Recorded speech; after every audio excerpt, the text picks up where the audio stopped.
Have you ever felt like your worth in your family's eyes rises and falls with your bank account?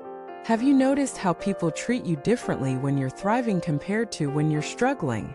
Welcome back to the channel, the place where we don't just look at life from the surface, we dive into the stories, emotions, and human truths that most avoid.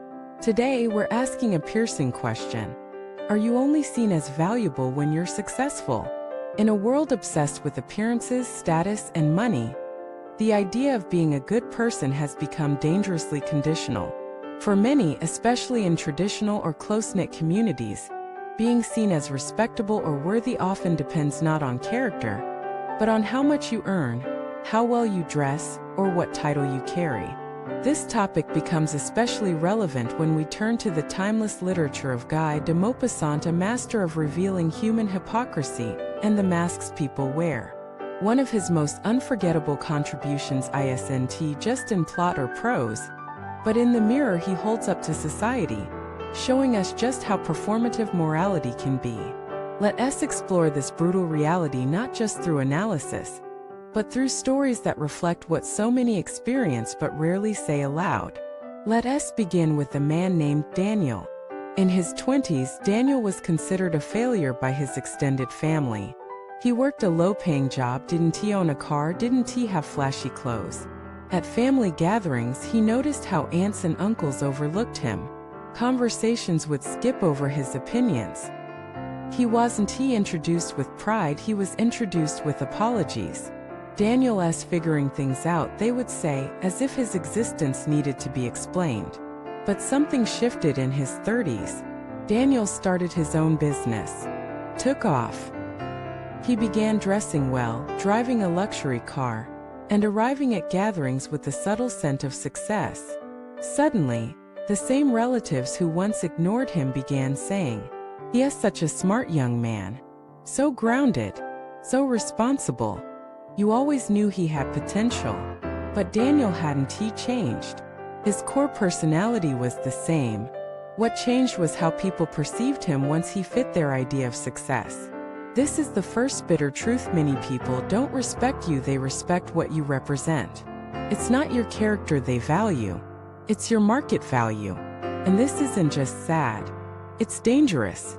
Because when worth becomes transactional, humanity disappears. This exact hypocrisy is what Maupassant explored in many of his stories. He wrote of people who were celebrated only when they conformed to society's definition of success. But when they fell, the applause turned into whispers, distance, or worse, mockery. His stories are warnings.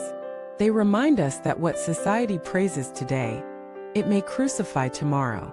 Let us look at a second example: Julia. A woman who was once the emotional center of her family. Warm, loyal, generous. But when her marriage ended and she lost her job, the phone calls stopped. Invitations to family dinners faded. No one checked in. One day, she overheard a cousin say she's not the same anymore. But what they really meant was she no longer fits the image we're comfortable with. Julia, heartbroken, began rebuilding her life quietly. Years later, she launched a small company centered around emotional coaching for women. Slowly, she regained financial stability. Then, like clockwork, the family reappeared, smiling, supportive, even praising her resilience.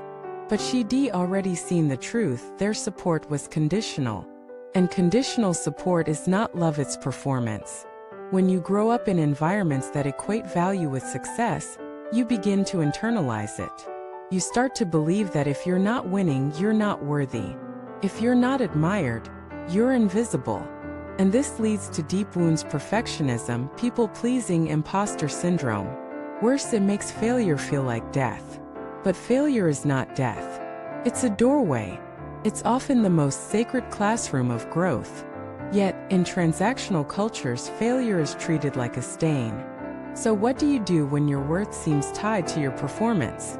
First, recognize the difference between genuine connection and status-based validation. Genuine people love you through seasons. They call you when you have nothing to offer. They ask how you're doing, not what you're doing. They see your heart, not your highlights. Status-based people are loud in your success and silent in your struggle.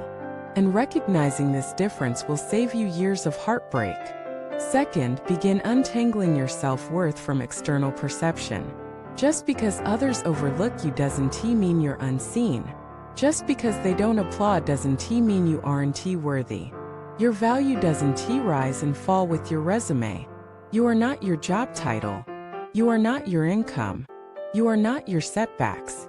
You are not what people whisper behind your back. You are the quiet courage that keeps going. The integrity that doesn't bend for applause. The loyalty that stays even when unrecognized. Maupassant once said through his stories, the world is not fair, but you can still be real. And that's the deepest truth.